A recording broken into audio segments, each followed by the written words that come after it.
윤석열 전 대통령이 내란 우두머리 혐의 재판에 오늘도 출석했습니다. 통일교 불법 정치 자금 혐의를 받는 권성동 국민의힘 의원의 첫 재판도 열렸는데요. 임주혜 변호사와 이야기 나눠보겠습니다. 안녕하십니까? 네, 안녕하세요. 네, 한동안 재판에 안 나가던 윤 전 대통령 연일 법정에 출석해서 여러 가지 발언을 이어가고 있는데 전략을 바꾼 걸까요? 그렇습니다. 전략의 일부 수정이라고 평가가 충분히 가능해 보이는데요. 사실상 피고인의 방어권 행사라는 측면에서는 재판에 출석하는 것이 훨씬 더 유리합니다. 직접 재판에 참여해서 일단 이 재판관들 앞에서 성실하게 재판에 임하고 있는 모습을 보여주는 것 자체도 중요한 의미를 가지고 그뿐만 아니라 이 재판 과정에서 진행되는 증인 신문에 대해서 즉각적으로 변호인과 의견을 교환하면서 반대 신문이나 주신문 같은 부분에 의견을 개진할 수도 있고 여러 차원에서 보더라도 피고인의 방어권 행사 측면에서 출석하는 것이 더 유리하다는 것이 법조계의 중론입니다. 또한 이 출석이 의무화되어 있음에도 불구하고 형사재판에 계속해서 불출석하면 피고인의 불이익으로 돌아갈 수밖에 없다는 걸 재판부도 여러 차례 언급을 하고 있습니다. 그러니까 초기에는 적어도 재판 진행 과정에 대해서 불합리성을 언급하고 특검의 무리한 수사라던가 재판 진행 과정에 대해서 강력하게 이를 좀 항의하기 위해서 불출석했다고 해도 중요 증인들의 출석이 연달아 있는 만큼 적극적으로 출석을 함으로써 방어권 행사에 나서겠다는 일부 전략의 수정이라고 평가 가능합니다. 네. 윤 전 대통령이 지난 재판에서 영부인 김건희라는 이 발언에 발끈했는데요. 그러니까 뭐 여사 같은 호칭을 붙이지 않았다라는 거죠. 그렇습니다. 이 부분도 사실 재판 과정에서 크게 좀 주목을 받은 부분이었는데요.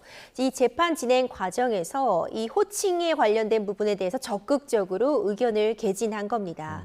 이 특검 측이 제시한 자료 등에 보자면은 당시 영부인이었던 이제 김건희가 피고인에게 텔레그램으로 뭐 말을 하는 내용이 있다 이런 이제 증거 자료도 제출이 되었고 이런 부분을 특검 측에서 제시하니까. 이제 아무리 직에서 내려왔다고 해도 뒤에 여사라는 칭호 같은 것을 붙여야 한다 이런 취지의 발언을 했다고 지금 전해지고 있고요. 네. 이제 이런 부분을 보더라도 이 재판 과정에 너무나도 좀 무리한 부분이 있다. 예우를 제대로 해주고 있지 않다라는 측면을 강조하기 위한 발언이었다고 보입니다. 네. 그리고 윤 전 대통령이 그 증인으로 출석한 곽종근 전 사령관과 설전을 벌였다고 하는데 어떤 내용으로 설전을 벌인 건가요? 사실상 이 곽종근 전 사령관이 증인으로 출석을 했기 때문에 앞으로는 재판에 참석하게 됐다고 봐도 과언이 아닌 것 같습니다.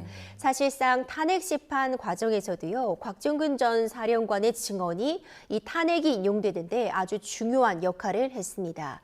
즉, 이 의사 정족수, 그러니까 국회의원들이 이 비상계엄 해제를 하려고 모여있는 상황에서 이 의결 정족수를 채우지 못하게 하기 위해서 실제로 의원들을 국회 밖으로 끄집어내려고 했는가? 만약 이것이 실제로 꺼집어내려고 하라는 그런 지시가 있었다면 그 자체로서 이 법적인 책임을 물을 수 있는 부분이 있기 때문에 일단 헌법재판소에서는 이와 관련해서 이 끄집어내라고 한 것이 요원인지 인원인지 굉장히 혼선이 있었지만 일단 의결 정족수를 채우게 하지 못하게 하기 위해서 이런 지시가 있었다. 인원들을 끄집어내라는 지시가 있었다는 부분이 인정이 되어서 또 탄핵이 인용되는데 결정적인 역할을 했습니다. 이번 이 내란죄와 직권남용죄 형사재판에서도 동일한 내용이 지금 화두로 떠오르고 쟁점이 되는 건데 윤석열 전 대통령 측에서는 이 인원은 질서 유지를 위해서 국회에 투입된 것이다 라는 주장을 펴고 있고 곽종근 전 사령관은 질서 유지를 위해서 투입된 것이 아니다. 완전히 다른 주장을 펼치고 있어서 이와 관련해서 윤석열 전 대통령이 직접 신문에 나서는 모습을 보여주는 등 해당 주장의 신빙성을 낮추기 위해 이 피고인의 방어권 행사 차원에서 굉장히 날선 질문들이 오갔다는 평가가 가능합니다. 네, 이렇게 배우자의 호칭을 문제를 삼고 직접 증인에게 어떻게 보면 질문을 하고 이런 것들이 뭐 실익을 위한 계산이 된 겁니까? 아니면 다른 이유가 있다고 보십니까? 일단 기본적으로 피고인은 방어권 행사 측면에서 할 수 있는 이제 모든 조치들을 강구하고 있다라고 보여집니다. 네. 뭐 여사라는 호칭을 문제 삼는 것은 적당하게 이제 합당한 예우를 하고 있지 못하다라는 취지의 일종의 어떤 정치적인 메시지를 냈다고 보고요. 직접 이 곽종근 전 사령관에 대해서 증인 신문에 나서는 부분은 그만큼 곽 전 사령관의 증언이 이 이 유무죄를 결정하는 데 있어서 중요한 의미를 갖기 때문에 적극적으로 해당 주장의 신빙성을 낮추고 그 주장을 이제 깨트려야지만 내란죄에 있어서 무죄를 받을 수 있고 형량에 있어서도 충분히 참작이 가능하다는 점 때문에 적극적으로 반격에 나섰다. 그렇기 때문에 재판에도 출석을 하고 직접 신문에 나서면서 적극적인 그런 태도를 보여줬다라는 해석이 가능합니다. 네, 전략을 바꾼 것으로 보이는 윤 전 대통령. 앞으로 재판에는 어떤 영향이 있을지 계속 좀 두고 봐야겠습니다. 자, 통일교 측에서 불법 정치자금 1억 원을 받은 혐의를 받는 국민의힘 권성동 의원 첫 재판이 열렸는데요. 오늘 화면부터 함께 보겠습니다. 네, 법정 안으로 권성동 의원이 들어옵니다. 재판부에 꾸벅 인사한 뒤 피고인석으로 들어가는 모습입니다. 정장에 흰 색깔 와이셔츠 차림으로 표정은 좀 덤덤해 보이는데요. 왼쪽 가슴에는 서울구 2961이라는 수영번호 명찰을 달고 있습니다. 자, 권 의원의 혐의부터 좀 정리를 해볼까요? 이 권성동 의원 같은 경우에는 지금 문제되는 것이 통일교로부터 불법 정치자금 1억 원을 수령했다라는 부분이 문제가 되고 있는 겁니다. 이 통일교와 관련해서 어떤 현안으로부터 청탁이 있었고 이와 관련해서 어떤 대선에 있어서 영향력을 끼칠 수 있도록 해주겠다라는 취지에 서로 오고 가는 그런 청탁 내용에 대한 대가로서 1억 원이 건네졌다라는 부분이 문제되고 있고요. 결국 정치자금법 위반이 핵심적인 쟁점이라고 보여지고 구속이까지 가능했던 그런 사정들을 보자면은 사실상 돈을 줬다고 주장하는 측에서 어느 정도 좀 유죄의 입증이 가능한 그런 증거들을 제출했기 때문에 현재 구속까지 이루어진 것이고요. 이 재판 과정에서 이 돈을 줬다는 사람은 있지만 지금 받은 쪽이라고 볼 수 있는 권성동 의원은 전혀 이런 불법 정치자금을 받은 바가 없다고 지금 맞서고 있는 상황이기 때문에 과연 실제로 이 금전이 전달이 되었는지가 가장 중요한 쟁점이 될 수밖에 없습니다. 네, 변호사님께서는 지금 유죄와 무죄 가운데 어느 쪽이 더 가능성이 높은지, 그리고 만약에 유죄라면 뭐 형량은 어느 정도 예상하십니까? 일단 제한적인 어떤 언론에 공개된 자료만을 가지고 판단을 해보건데 현재로서는 유죄 가능성이 조금 더 높다고는 볼 수 있습니다. 이제 그렇게 볼 수밖에 없는 것이 일단 구속이 됐다는 점. 물론 구속이라는 것은 증거인멸의 우려 때문에 구속이 된 것이지 구속이 됐다는 것 자체가 유죄를 의미하는 것은 아닙니다. 네. 그렇지만 일단 구속이 됐다는 부분은 재판부가 보기에 적어도 범죄 혐의점에 대해서 어느 정도 증거가 있고 소명이 되었다는 측면이 입증이 되었다고 볼 수 있기 때문에 현재로서는 유죄 가능성이 조금 더 높다고 볼 수 있지만 이제 이 부분은 권성동 의원이 과연 어떤 반대되는 증거를 제시하느냐에 따라 달라질 수 있습니다. 지금 굉장히 강력한 증거라고 볼 수밖에 없는 부분이 통일교 전 간부 이 윤영호 씨의 증언이라던가 윤영호 씨의 아내가 이제 1억 원을 이제 사진으로 찍어서 이 권성동 의원을 만났던 그런 시점에 그 사진이 찍혀있던 그런 부분들이 여러 가지 정황 증거로 더해져서 실제로 1억 원이 전달이 되었다라고 지금 합리적인 의심을 받고 있는 상황이기 때문에 이 부분은 또 권성동 의원이 다른 증거를 제시해서 이 해당 증언이나 증거의 신빙성을 낮춘다면 유무죄 판단은 충분히 달라질 수는 있어 보이고요. 다만 현재로서는 구속 상태에서 일단 돈을 줬다고 하는 쪽의 증언이 나오고 있는 상황이기 때문에 이 부분을 좀 반대되는 증거를 권성동 의원 측에서 제시해야 되는 상황이다. 다른 새로운 증거를 제시해야만 현재 혐의점을 벗어날 수 있다. 이렇게 평가가 됩니다. 네. 그리고 최근 나온 대장동 사건 1심 판결의 파장도 지금 커지고 있는 상황인데 가장 중요한 관심은 이제 이재명 대통령의 유착관계 여부 아니겠습니까? 먼저 재판부는 어떻게 판단했나요? 일단 이번에 이 민간 업자들이란던가 이런 부분들에 대해서 이 1심에서는 모두 징역 4년에서 6년 정도 유죄가 나왔습니다. 4년에서 8년 정도의 이 유죄가 선고된 부분에 대해서는 사실상 이 사업이 어떤 비리와 연관이 되어 있다. 청탁과 비리로 얼룩진 부패된 부분이었다라는까지는 인정이 되었지만 이 재판은 다른 당사자들을 대상으로 하고 있고 이 재판이 유죄라고 해서 어떤 이재명 대통령과의 직접적인 연관성을 언급한 것은 아닙니다. 이 해당 쟁점은 결국 별도의 재판, 이재명 대통령의 재판에서 다뤄질 수밖에 없는 부분으로 일단 남겨두었다라는 평가가 가능하고요.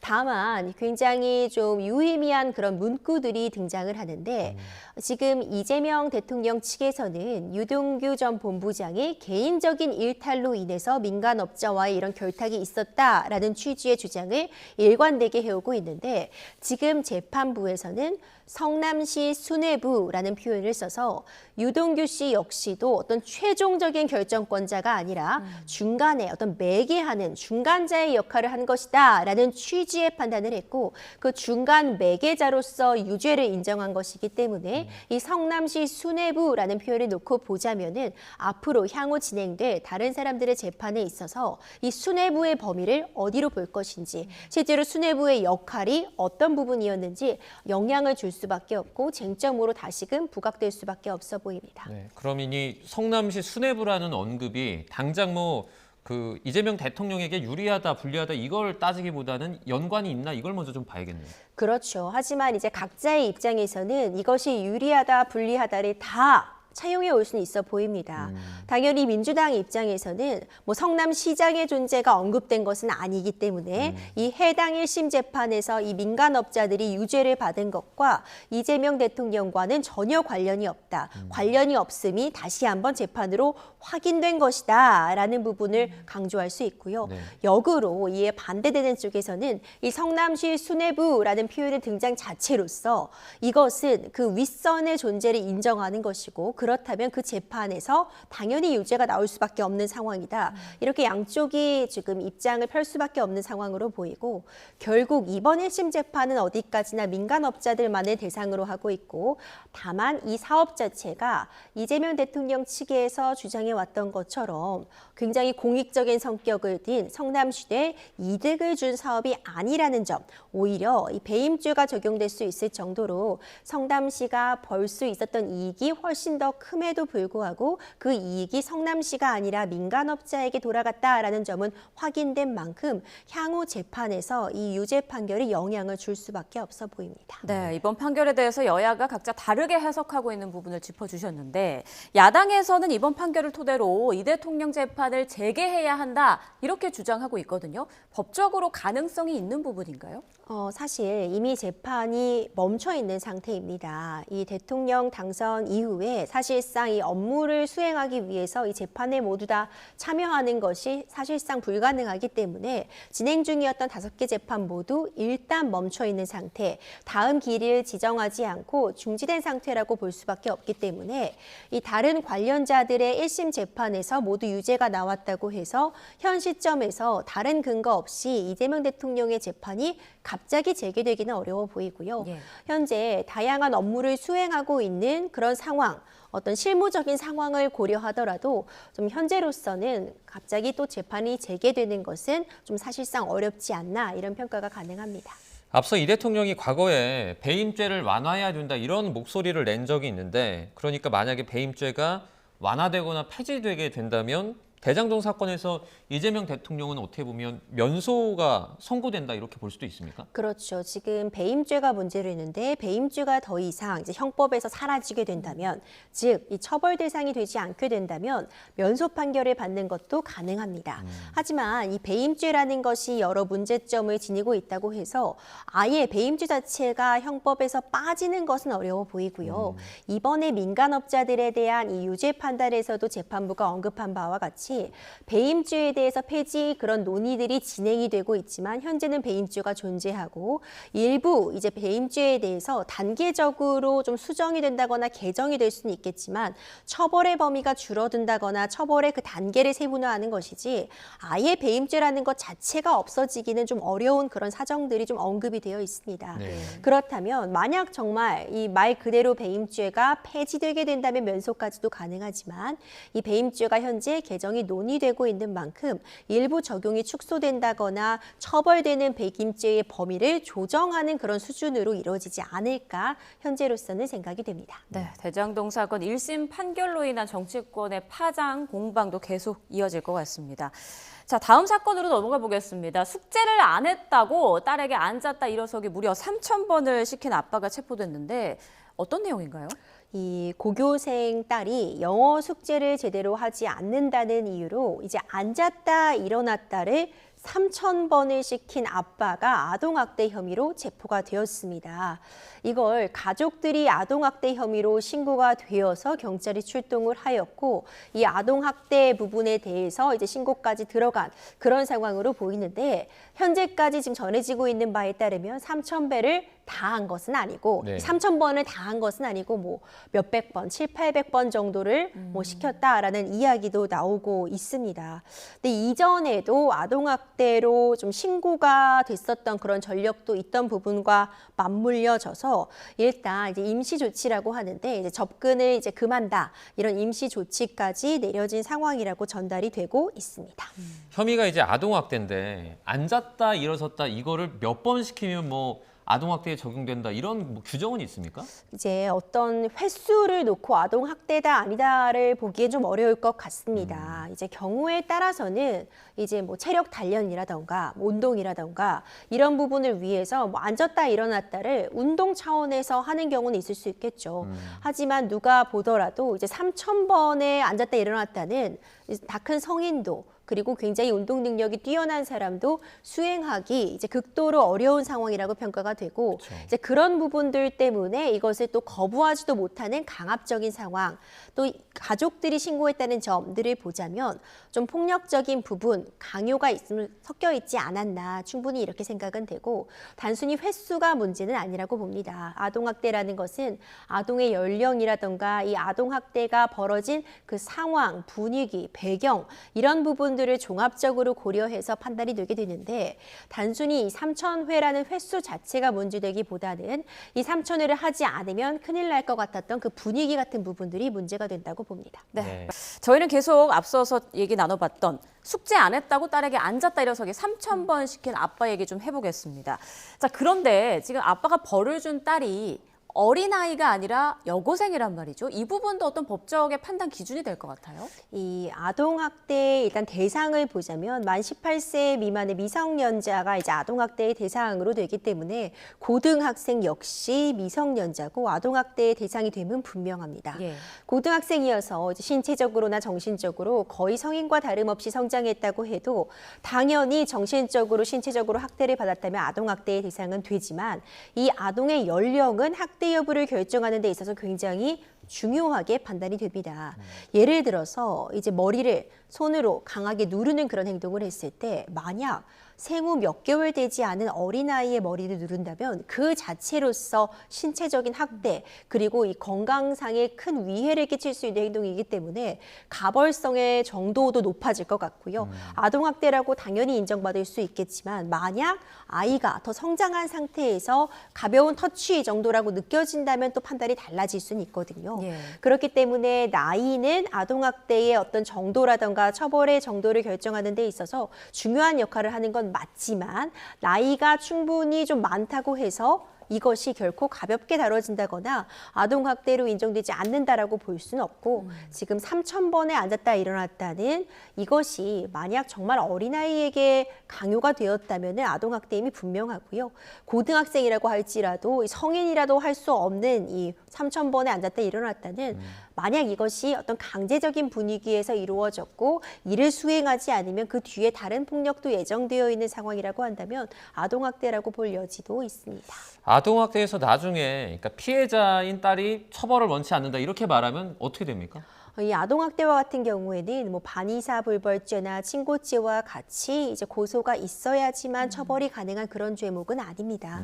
그렇기 때문에 추후에 처벌을 원치 않는다고 하면 이 부분은 당연히 참작이 될 수 있지만 그럼에도 불구하고 수사는 원래대로 이어질 수밖에 없는 상황입니다. 네, 지금 이 남성, 그러니까 아빠는 과거에도 아동학대로 신고된 전력이 있다고 하던데 그럼 가중처벌될 가능성도 있겠네요. 충분히 가능합니다. 이제 여러 가지가 고려될 수 있겠지만 만약 이전에도 아동학대로 신고가 됐던 전력이 있고 처벌까지 진행이 되었다라고 한다면 이번에 이 상황이 굉장히 아이에게 공포스러울 수밖에 없었고 충분히 정서적으로 신체적으로 학대로 느껴질 수 있겠다라는 부분을 좀 뒷받침하는 증거가 되기 때문에 과거에 아동학대로 신고 또는 처벌된 전력이 있었는지 여부는 처벌 수위에도 영향을 줄 수밖에 없습니다.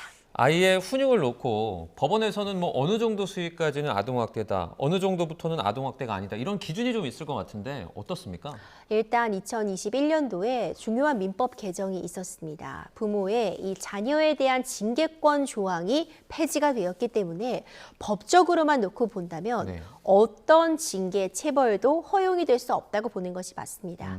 그리고 요즘은 이제 정서적인 아동학대까지 더해서 아동학대를 굉장히 폭넓게 인정하고 있는 추세는 분명하기 때문에 그 처벌 수위가 그리 높지 않다고 해도 언어적으로 폭력을 하거나 아니면 일부라도 신체적으로 원치 않는 접촉을 할 때는 이는 이제 아동학대로 인정될 가능성이 매우 높다. 이렇게 법적으로 평가가 가능합니다. 네, 알겠습니다. 지금까지 임주혜 변호사와 주요 사건 사고를 짚어봤습니다. 고맙습니다. 고맙습니다.